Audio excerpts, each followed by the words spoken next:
वज़ीर-ए-आज़म ने अमीरों पर 10% सुपर टैक्स के ऐलान की वजह बयान कर दी। एक बयान में कहा कि इत्तेहादी हुकूमत के इक़्तिदार में आने पर दो रास्ते थे। पहला रास्ता था इलेक्शन कराएं और मईशत को टूट फूट का शिकार होने के लिए छोड़ दें। दूसरा रास्ता था कि पहले इक़्तिसादी चैलेंजेस से निपटा जाए। हमने पाकिस्तान को मुआशी दलदल से बचाने का इंतखाब किया। हमने पाकिस्तान को पहले सामने रखा। एक बयान में शहबाज शरीफ का कहना था कि यह पहला बजट है जिसमें मईशत की बहाली का मंसूबा है। सख्त फैसले मुल्क को मुआशी बहरान पर काबू पाने के काबिल बनाएंगे। हुकूमत ने कम आमदनी वाले और तनख्वाहदार पर कम से कम बोझ डालने की कोशिश की है। हुकूमत ने यह फैसला गुर्बत के खात्मे के मकसद से किया है। इत्तेहादी हुकूमत मुआशी खुद किफ़ालत हासिल करना चाहती है। हमारी कौमी सलामती का मुआशी इन्हिसार से बहुत गहरा ताल्लुक़ है।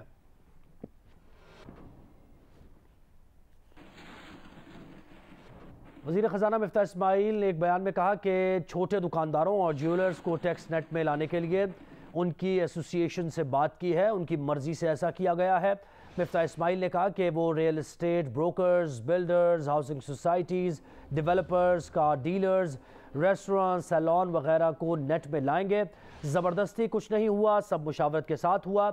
वज़ीर ख़जाना मिफ्ताह इस्माइल ने कहा।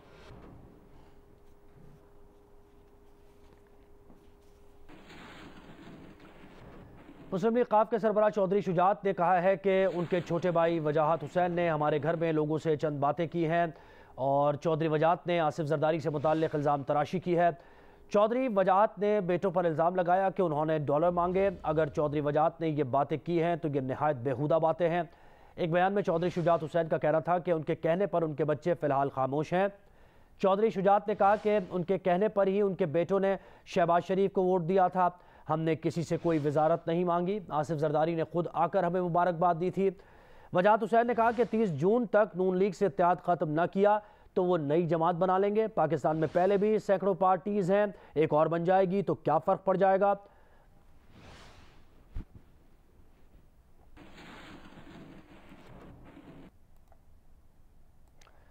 और चौधरी शुजात हुसैन के भाई चौधरी वजाहत हुसैन ने गुज़श्ता रोज़ नई पार्टी बनाने का ऐलान किया था। गुजरात में खिताब करते हुए उनका कहना था कि चौधरी शुजात हुसैन को उनके बेटों ने यरगमाल बना रखा है। तारिक बशीर चीमा ने हमारे ख़ानदान को तकसीम कर दिया है। ज़हूर अलाई का पोता उस दिन जरदारी को कहता है कि मुझे भी कुछ डॉलर दे दो, तो आगे जो जवाब जरदारी ने दिया वो भी कमाल का था। उन्हें कहा तू फिक्र ना कर, तेनू भी डॉलर पहुंच जाना। और डॉलर की फोटो छपी है फ्रैंकलिन बेंजामिन की।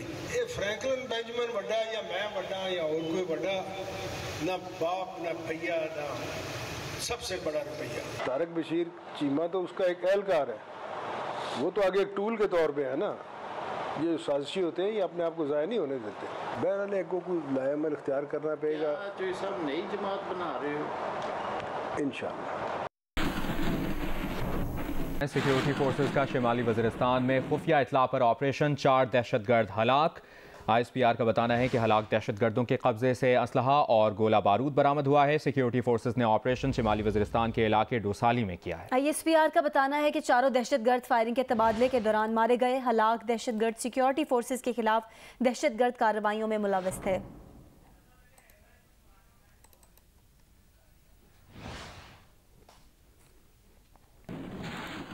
मुस्लिम लीग क़ाफ के रहनुमा चौधरी मोहन सलाही ने 24 अरब रुपए की मनी लॉन्ड्रिंग की तहकीकात के मामले पर FIA के सवालात के जवाबात जमा करा दिए।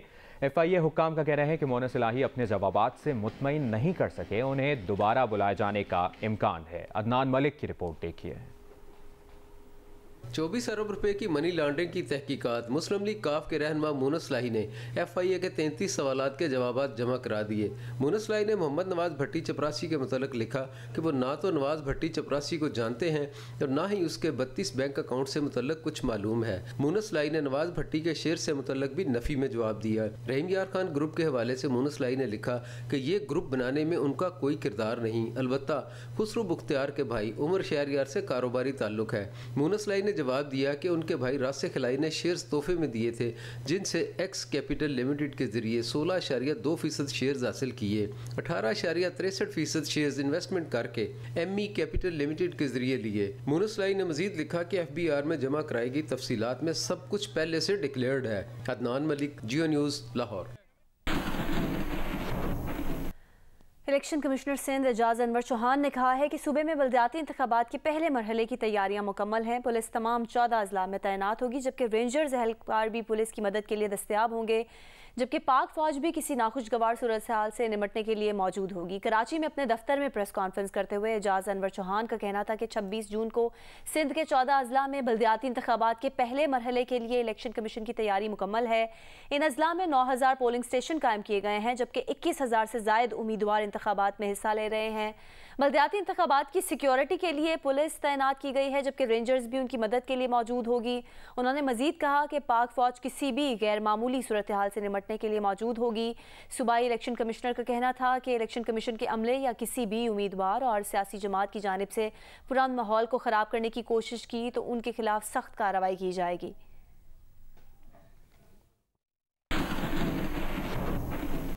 मीरपुर खास में लेडी हेल्थ वर्कर्स को पोलिंग स्टेशंस पर बतौर सिक्योरिटी गार्ड तलब करने का इंकशाफ हुआ है। तफसील बता रहे हैं नुमाइंदा जियो न्यूज़ मोहम्मद खालिद। मैं इस वक्त यहाँ पर डिप्टी कमिश्नर ऑफिस के मेन जो कंपाउंड है वहाँ पे मौजूद हूँ।